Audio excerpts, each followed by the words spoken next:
Bum bum bum bum bum. Hello everyone, welcome back to another video on this YouTube channel. My name is Kieran. This is Real Talk Football.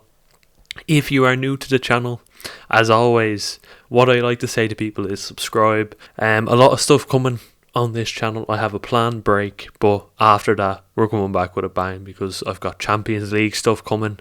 Oh my god, it's gonna be great. It's gonna be great. So subscribe, follow along to that.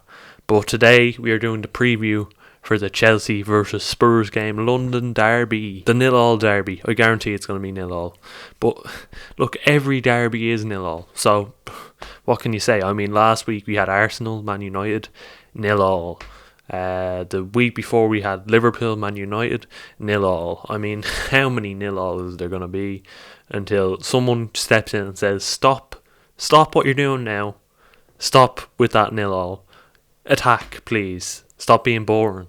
I mean, that's why the fans are there, really. The fans are there to say, fuck off. Give me some entertainment, please.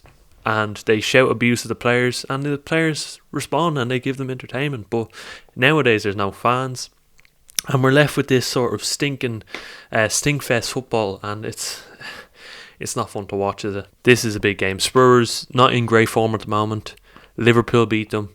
Brighton beat them, and normally that's a sign that Mourinho is starting to fold, and it's the slow collapse, the slow decline.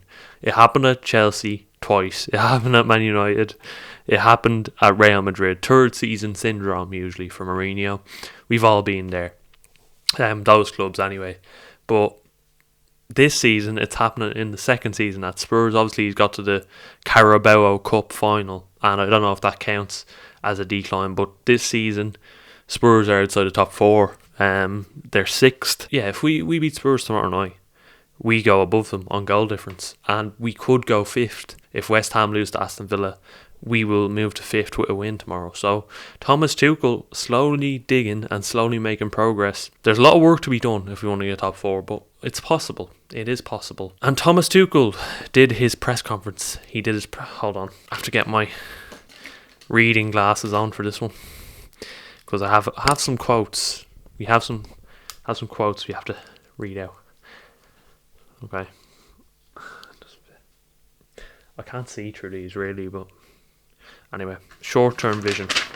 So Thomas Tuchel did his press conference this afternoon. It was quite an interesting one, not gonna lie. Quite an interesting press conference.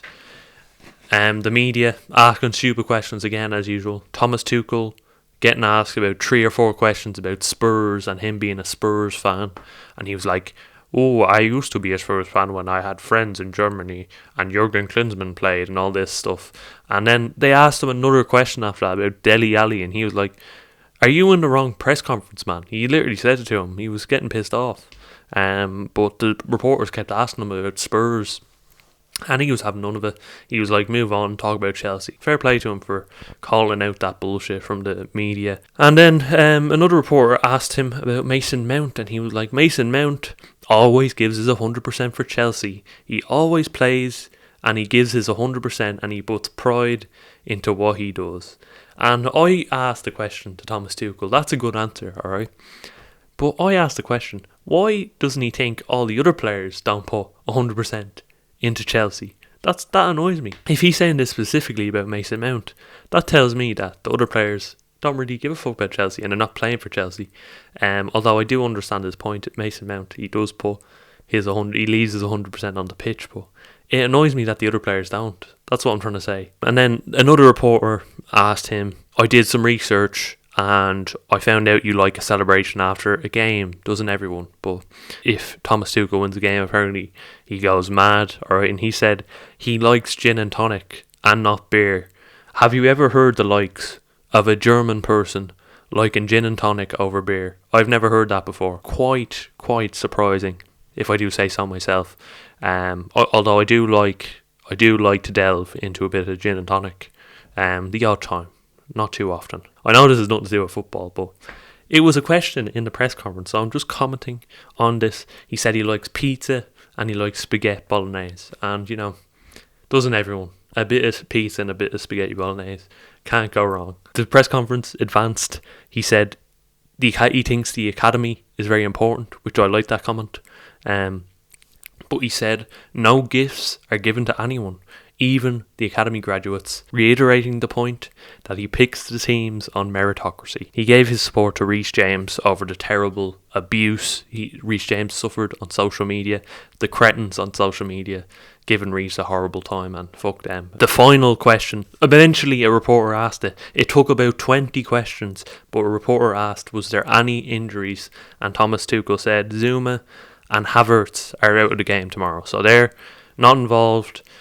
So without further ado, I have to pick my lineup. What do I think? Well, I think Thomas Tuchel will start with a 5 at the back again. Okay, even though it's Spurs, he's not going to go 4. It looks to be, or a 3 at the back. I don't know how to describe it, but I think it will be a 5 at the back, 2 wing backs, and he will start with Mendy in goal. Definitely. Edouard has to start, and then right wing back he will start with Callum Hudson-Odoi. Callum has been brilliant on that right hand side.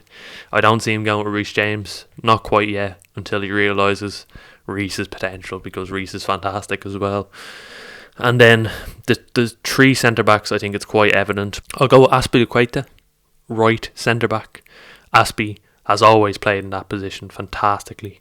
He doesn't really suit a back 4 playing centre back, but in a back 3 he is brilliant, and he's definitely one of our best defenders. I would go with Rudiger and Thiago Silva. Thiago Silva, another ultimate professional. He is a fantastic person. He is a very humble person, and he gives us everything for the badge, and that's what I love about him, because even when Frank was struggling, he was one of those few players giving his all, just like Mason Mount. And that just shows his character. Left wing back, I think Marcus Alonso is going to start again, even though I think it's a mistake, and Tuchel will soon realise this is a mistake, okay? The amount of mistakes this man has made, Marcus Alonso, in tracking back, he has frustrated me so many times, and he's driven me to the point where I'm questioning, why amn't I a professional footballer? Me, why am I a professional footballer? Because I could definitely track back better than him. He's so slow jogging back. In a back 5, it's okay to start Marcus Alonso because we know how technically gifted he is going forward. But I just don't want to see him in a back 4 again, to be honest. And I hope he scores against Spurs, because we know he has that in his locker. But my God, he's annoyed me so many times. I don't know if I can forgive him ever. But yeah, we'll move on from Marcus Alonso. The 2 in the middle, I know that Kante's back, and I expect him to start tomorrow, because Tuchel loves Kante. And Kante is one of those players I love as well, because again, one of those people you can just trust to put his heart in his sleeve and go out and give a performance, and he is fantastic at intercepting the play. He's a fantastic ball winning midfielder, so I would put him alongside Jorginho.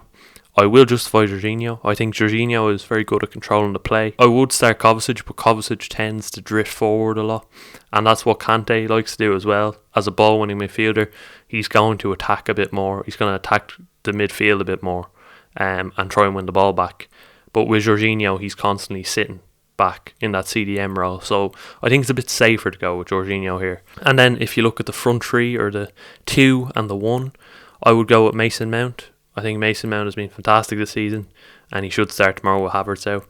And then beside him, I'd go with Pulisic most likely, and I'd start Ziyech on the bench, considering Ziyech's recent injury problems. So I would go with Pulisic beside Mason Mount. I don't know how well that would work out, because Pulisic is a bit more wide in what he does, so I don't know if he could even start in the left wing back. I wouldn't be surprised to see that. But I would go with Pulisic if he's going to start Marcus Alonso left wing back. And then up front on his own, you go with Timo Werner. I think Timo is getting very unlucky. I think one of these days he's going to strike a ball, it's going to be a peach, and it will go in, and that will start his good run of form, because he makes very, very good runs, and he deserves to score more goals. His limbs are like pillows. Everything that hits off him, he shoots with a lot of pace on the ball that's played to him, and it somehow is the softest shot ever. And I just feel if he got some power behind his shots, soon enough he's going to score goals. So that's my lineup, and my prediction for this game is 0-0, because they always end 0-0. And that's just the way it is in these big games this season. Thank you all for watching, everyone. If you did enjoy the video, please give it a like, it helps out a lot. Subscribe to the channel, it helps out a lot. And I will see you tomorrow for the reaction. Fingers crossed, either 0-0 or a win for Chelsea. Anyway, the doorbell's about to ring, so I better go. Peace, everyone.